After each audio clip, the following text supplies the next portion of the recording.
So my guest today is Mac Pritchard. He's the founder of Mac's List, a job board and career hub in the Pacific Northwest. Its mission is to make hiring more human.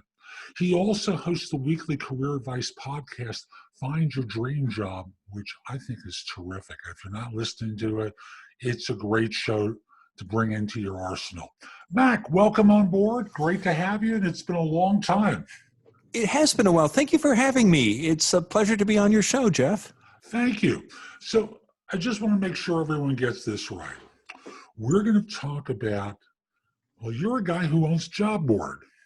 And we're going to talk today about not using job boards. How does this all work in your thinking? It works like this. I will be the first to tell you I'm proud of the value our job board in the Pacific Northwest offers employers and job seekers. But I'll also be the first to tell you that you should not spend 100% of your time looking at job boards like mine. You need to think about your goals, the employers you want to target, and improve your job hunting skills. And you, above all, need to step away from the computer and go out and start talking to people, because most jobs, Jeff, as you know, get filled by word of mouth, by referrals. And when you say get away from the computer, I think as we're recording this, we're in the middle of COVID and pandemic and all this other sort of stuff.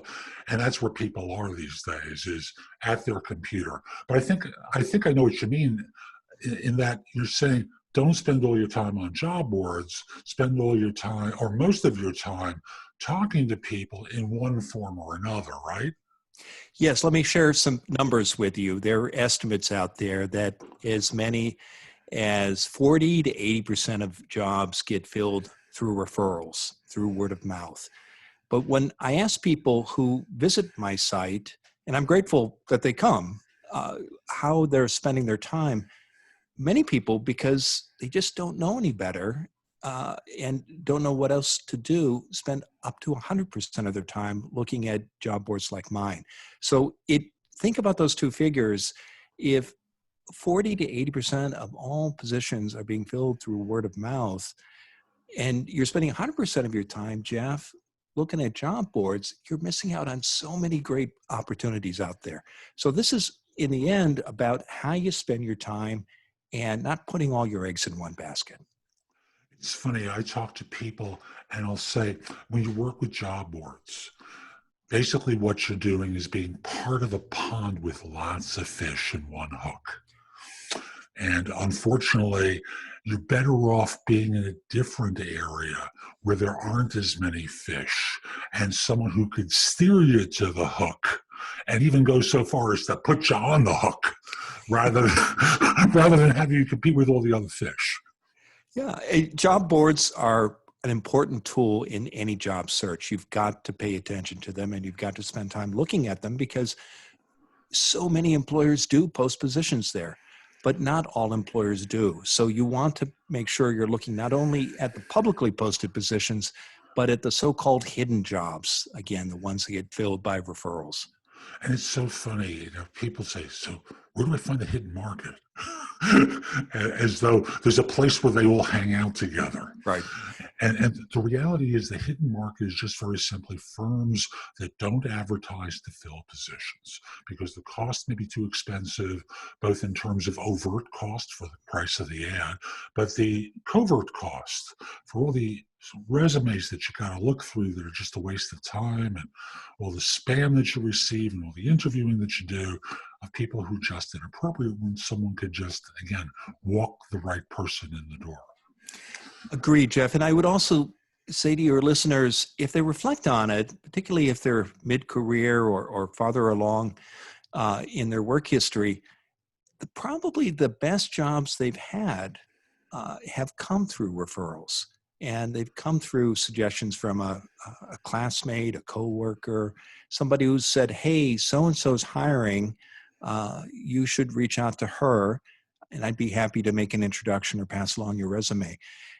And I say that because it's important to understand how hiring works. Managers want to reduce risk. They want to manage costs. And I think for job seekers, our challenge when we're out there looking for positions is to understand that system so that we can make the system work for us. Agreed.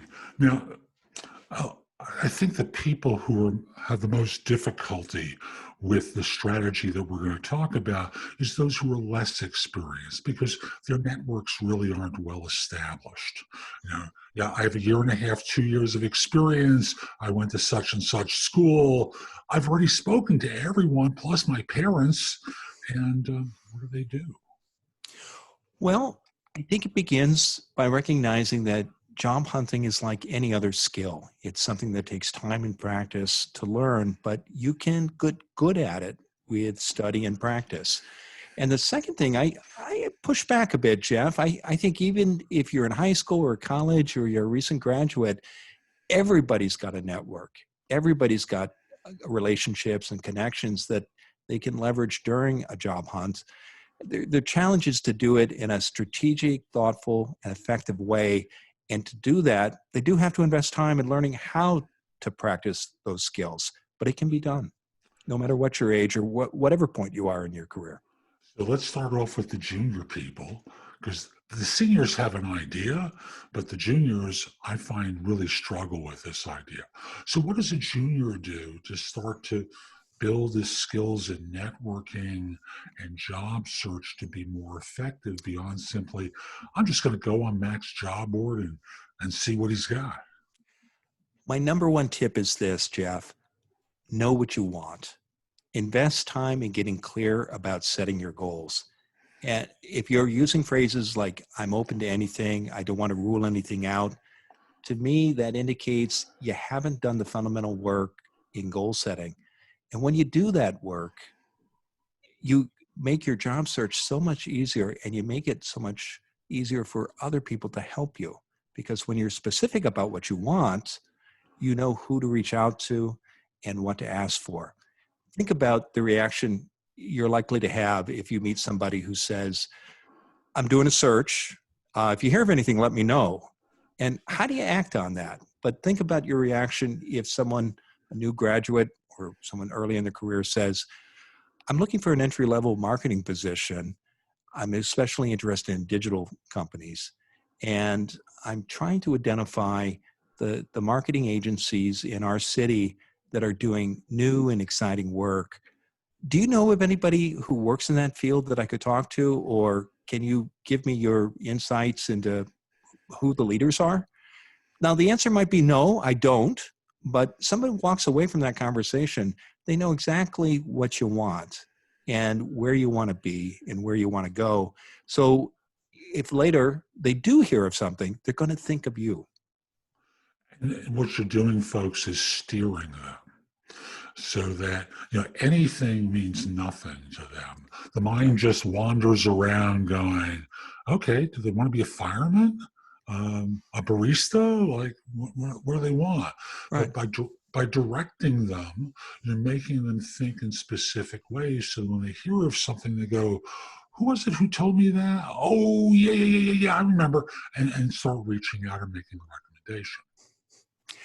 Agreed, Jeff. And the other point I'd make, because I see people not only early in their career, but later too struggle with this. Sometimes they have multiple interests and they say to me, well, gosh, Mac, I'm not sure. But usually when I press, there are two or three goals that they're most interested in. And it's okay to say to someone, I'm interested in a entry-level marketing position. I'm also interested in exploring opportunities in nonprofit fundraising. Now, those are two different areas. And as you have conversations with both employers and through informational interviews with others who know about those two fields, you may decide that you're more excited about one than the other. And that's a good thing because it helps you, again, get clear about what you want. And also recognize that in the course of a 40-year career, you're probably going to have 5, 7 different occupations. And that's a good thing too. But to get the most out of those positions, you got to be clear about what you want. Absolutely. And I'll just simply say that there's so much that could be done through informational interviewing. When you talk with people about informational interviewing, that is the process of, I'm curious about this. What is it like to work in this field? How do you coach people to prep for an informational interview as the job hunter, as the explorer in the process?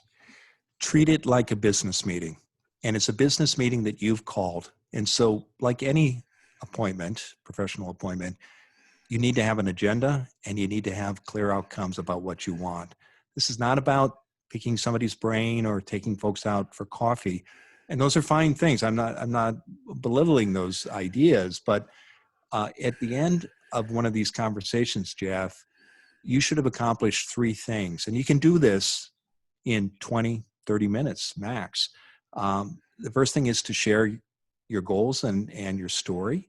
Second is to ask some specific strategic questions about the world that that person knows. And the third is to get introductions or suggestions about two or three others in the field that you might contact. So that when you leave that room, Jeff, this person knows who you are, what you want.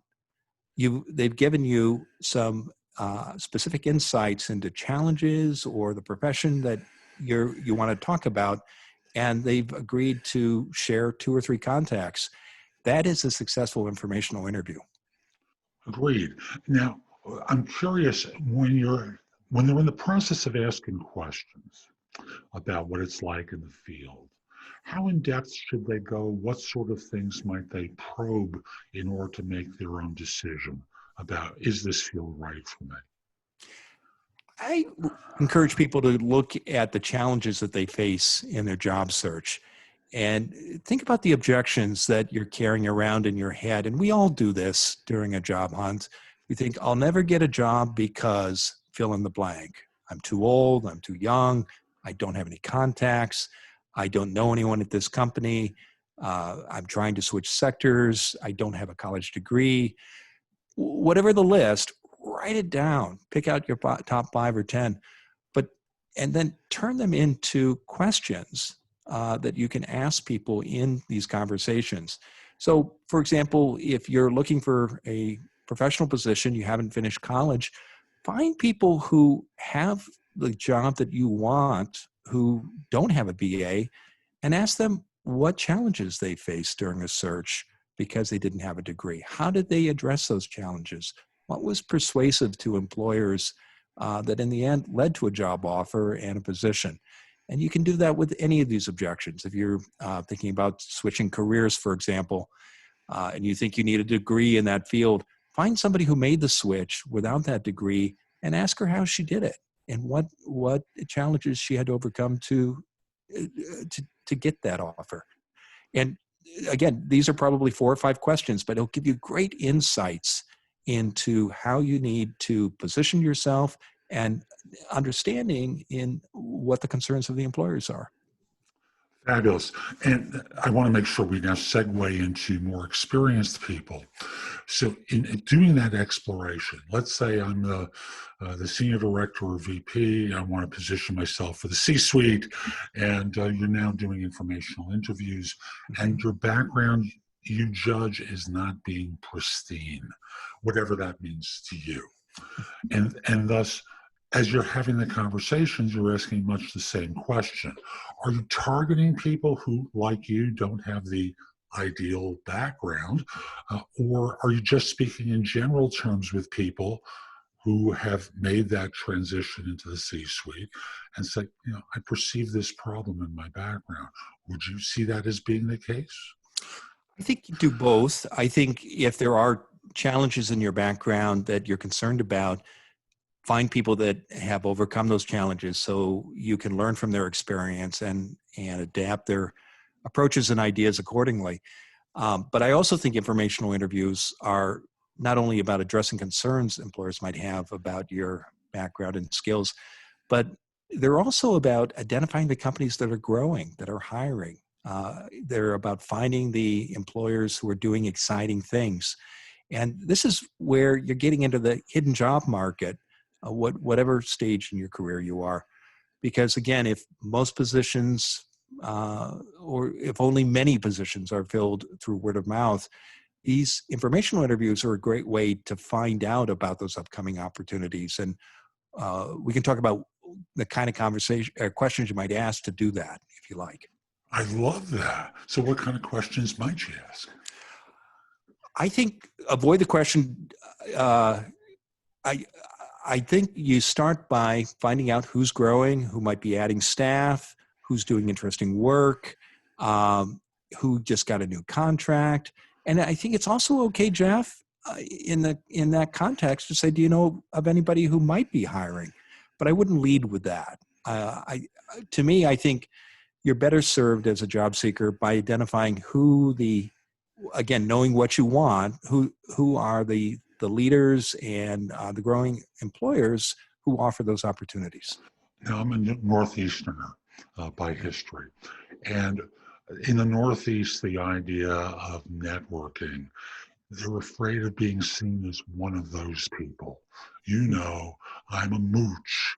You only hear from me when I need something from you. And thus, they're afraid to do it because there's a connotation in their mind associated with it.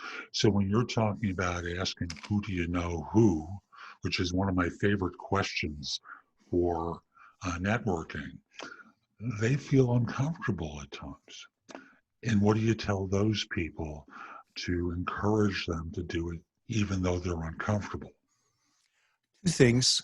First, recognize that most of us want to help others. Really, 99% of human beings want to be of help to others. And when people say no or they don't take meetings, my experience has been that it's often because the request is so open-ended, the person receiving it doesn't know what's involved and either ignores it or says no because they're afraid it's going to be a lot of work or they're not sure how they can help. So the more specific you can be in your request for help, the more likely people are to say yes. And people feel good when they help others. So you're not being a mooch if you're specific about what you want. And you lay out a path that makes it easy for not only for someone to say yes to a meeting, but to help you.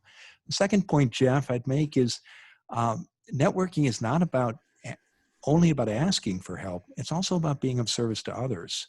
And you need to make time in your own career for these meetings, whatever stage of your career you're in.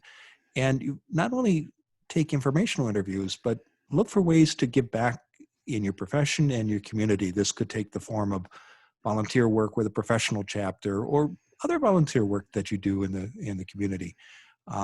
So networking is not just about asking, it's also about giving. I agree wholeheartedly. I know in my career, I've spent time with individuals, even when I was doing headhunting, to talk with them about what they might do, even though I would never earn a fee from them.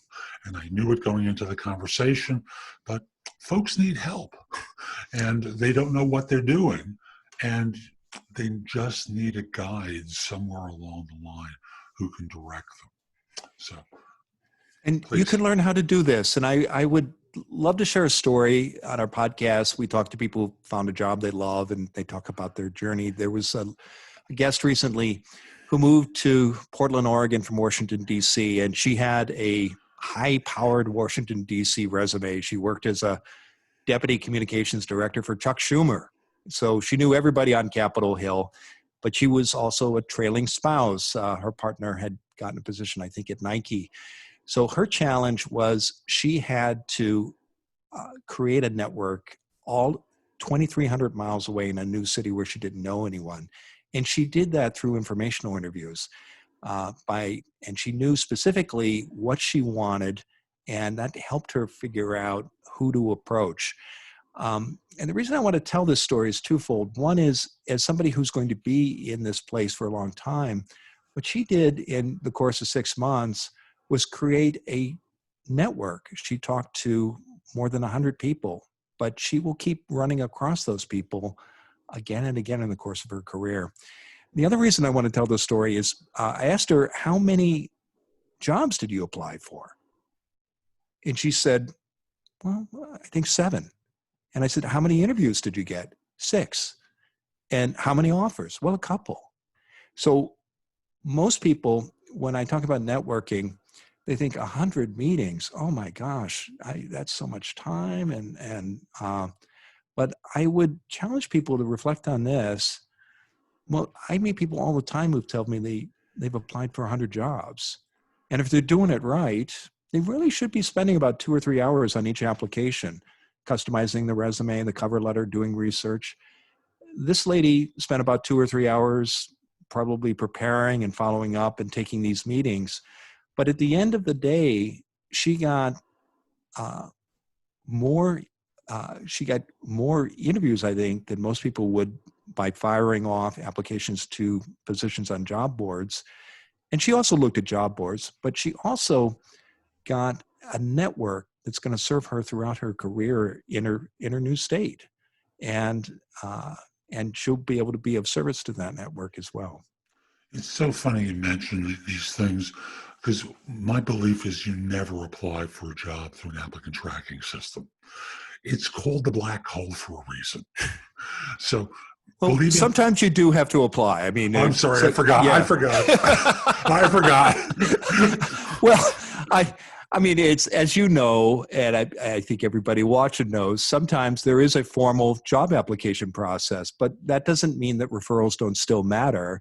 There's a back door and a front door, and you can get a job through the front door, but you increase the likelihood that you're going to get both an interview and perhaps an offer by using both doors. Right. And every once in a while, there's a side door as well. But that's a different conversation. I'm not going to talk about the side door today. I want to know the difference between the back door and the side door, Jeff. It's the one where you break the rules. This is the side door. The side door is where you break the rules. So the back door is the one where you're using your connection. But the side door, like breaking into a nightclub during the height of a period of time, is figuring out how you break the rules to get in. But I think I've done a video about that previously. We'll talk about it another time. The idea very simply is your goal is to get the interview. And with getting the interview, it's about ultimately getting hired. And the investment of time in the network, as long as you continue to support your network between jobs and don't turn this into a transactional process, will serve you. And I'm going to go back to being a Northeasterner where everything is about now, and there's not a lot of texture. The people who provide texture in the relationships are different. But the goal is to be of service to one another throughout your careers. Mm-hmm. It is. And people who do that and practice that regularly, I think, have the most rewarding professional lives. Agreed. So we're talking so far about not always using job boards because statistically it just doesn't make sense. Number two is building a network and using that as your gateway to opportunities. Within that, using informational interviews as an approach to clarify any misconceptions you have about the role, your career, the market in the area that you're in, things along those lines. And the hidden jobs, the positions that don't end up on boards like mine. Right. So what else can people be doing to find work once they're not using job boards? Get good at job hunting as a skill, and that means don't wing it. Whether you're preparing a cover letter, updating your resume, getting ready for an interview, doing follow-ups after conversations with an employer, it's a skill, and you need to study it and practice it. And you don't need an advanced degree in this, but you can't take these steps for granted because you're competing, Jeff, against people who are studying and practicing. And if you do it as well, you're going to have a much greater likelihood of getting the job you want and the interviews you want. I know when I was on your show a few years ago, I spoke about how to effectively interview. And one of the things I spoke about is most people go to interviews and they wing it. And Every great athlete I know practices, every great entertainer rehearses, and job hunters go on interviews. And the first time the words ever come out of their mouth are at the interview. And they wonder why they don't get the job. And I think it's because people are nervous. They they just don't know any better. They haven't done a lot of interviewing. You know, you've talked about older workers. There are many people who they have been working in one place for 10 or 15 years. So and if one or two of their jobs have come through word of mouth, then they just haven't had the opportunity to study and practice these skills. It's unfortunate, and there are opportunities to practice. The idea is to get a coach. I'm going to highlight my face here for a second to help prepare you for interviews. You can do mock interviews with your coach. You can do mock interviews with other people who can really guide you. Most coaches, myself included, aren't going to help you be better at what you do. That skill is with you. You have to know how to do what you claim to know. But we help with all the packaging related to the job search so that this way you perform at a high level and people will respond well to you, especially by comparison to the people who are winging it. Agreed. I'm a big fan of coaches, and I do meet job seekers who are on a tight budget, and they say, I can't afford that. Well, if you went to college, the odds are good that your career center at your alma mater will have some services that can help you. You can also check in with the local office of your state employment department. And there are so many resources online that you can, through self-study and practice, learn. But however you do it, whether it's working with a professional like you or taking advantage of these other resources, you got to put in that time because your competitors are doing that. And if they aren't, you're just like everyone else. There's nothing to distinguish you from the others. So how does someone get around to choosing you, except you got dumb luck going for you? And that's not good odds. No, you have to make your own luck. And you do that by being, again, clear about what you want and then investing the time to understand the employer's needs and investing time in practicing these skills that we've talked about. So, Mac, there's so much we can cover because you and I are veteran people. We know the job hunting drill. And I want to make sure that I don't miss on any points that you've wanted to cover for today's show. What haven't they asked you about yet that you think would be useful for people to hear about? Number one tip is this, Jeff. Don't wait to be picked. I find when I talk to job seekers through a series of questions, usually if they say, I don't know what I want to do, eventually it comes to the surface and that's good. So most people know what their goals are and they know where they want to work. And if they don't, with some work, they can figure that out. But once you know that, don't be the person who checks the website of that company every day. You should check the website. You should look at job boards. But if you know the place where you want to work, start building relationships with people inside that organization now. Don't wait for a posting to pop up because, again, your competitors are networking inside that organization. And many positions may never end up on the website. They might get filled through referrals alone. So don't wait to be picked.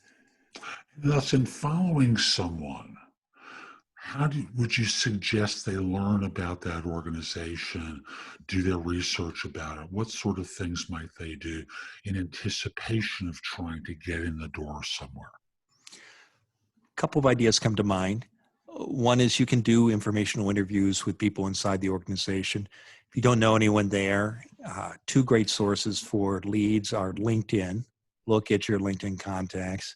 And if you don't have a first degree connection, the odds are good that you probably have a second degree connection. If you've only got 50, 100 LinkedIn connections, then you need to spend some time building out your network and adding the classmates, the former coworkers, supervisors, people you know in the community. And in time, you will see those second degree connections. A second good source of leads for people inside an organization where you want to work is your alumni database, whether it's a university or college. And Gosh, Jeff, some high schools have alumni databases now. But if it's a large employer, the odds are good that probably a fellow graduate is inside that organization. And I've never met anybody who won't make time to talk to a fellow grad. And the third thing to keep in mind is if you know you want to work inside an organization, start telling people that. There's a lady out here who in Portland, there's a global nonprofit called Mercy Corps. And her dream was to work there. And she didn't know anyone, but she kept telling people. And she did that for a number of months. And she said, I'm trying to identify someone I could talk to inside Mercy Corps. And do you know anyone there? And finally, like her neighbor's cousin that she met at a barbecue said, well, I know the accountant.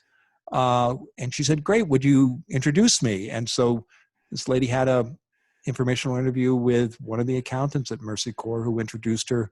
Her interest was in fundraising to someone in the fundraising department. And that started a series of conversations that eventually led to an offer and a job. But it happened because this lady kept telling people where she wanted to go. It's so funny you mentioned that story. For years, I belonged to a business networking group called BNI. And BNI works on the premise of people giving generously. And as a result of that, they'll receive more. And each meeting, people have an opportunity to present a 60-second presentation about themselves. And often they'll say, I'd like to meet someone who is responsible for such and such function at such and such organization. And they just want to put it into the ether with the hope that someone knows someone who. And so often people are surprised by the plumber who knows someone at fill in the blank, and they're able to provide an introduction. So no disrespect to plumbers, but some of the connections seem far afield, but they exist. And unless people know that's what you're looking for, it just doesn't happen. Yeah, you never know who somebody's neighbor or somebody they know through a community group or a faith organization might be. These coincidences happen all the time, but there are ways that you can make them happen to your benefit by being clear about what you want and telling others. My favorite networking story is the one about the man in New Jersey who's on the phone talking to his recruiter, and his cleaning person walks by and listens to the conversation. When he gets off the phone, she says, can I have a copy of your resume? And like most self-respecting guys, he goes, yeah, sure. And this happens for 2 more visits until eventually his wife comes over to him and said, would you give her the resume? She's bothering me about it. And what he didn't know is that her husband was the president of a Northern New Jersey bank, and that she was doing this to maintain humility. You never know where the connection comes from. Yeah. Unless it's important that people know what you're looking for you to get clear about it first, and then just keep talking to folks. Keep talking. And treat everybody the same. I worked in electoral politics for many years. There was a fellow who worked in the Capitol building who said, you meet on the same people on the way down as you do on the way up. And it's true, whatever your profession. It reminds me of a Curb Your Enthusiasm episode where Larry David has this important meeting, and of course he starts yelling at someone in the next car who cuts him off, who winds up being the person he's supposed to have the meeting with, of course. Yeah. Mac, this has been fun. I'm sorry it took so long for this to happen. How can people find out more about you, the work that you do, all the stuff that you offer? Well, visit our website, maxlist.org, and we do have a job board. And again, we're very proud of the value it offers. But we also publish articles about job hunting as a skill, as well as how employers can get better at hiring. So you'll find actually hundreds of articles there on both topics, Jeff, as well as free guides and our weekly podcast. Every week I talk to a different career expert like you. We publish every Wednesday, and we talk about the nuts and bolts of job hunting. We get pretty granular about it, but our listeners tell us they love it because it helps them get better at it as a skill. And we've done it now for almost 5 years. We haven't been on the air as long as you, but we're out there plugging away. And I'm sorry. Oh, and I would say, Jeff, also the podcast is called Find Your Dream Job, and you can find that again on our website or wherever you get your podcasts. And finally, I encourage people to connect with me on LinkedIn.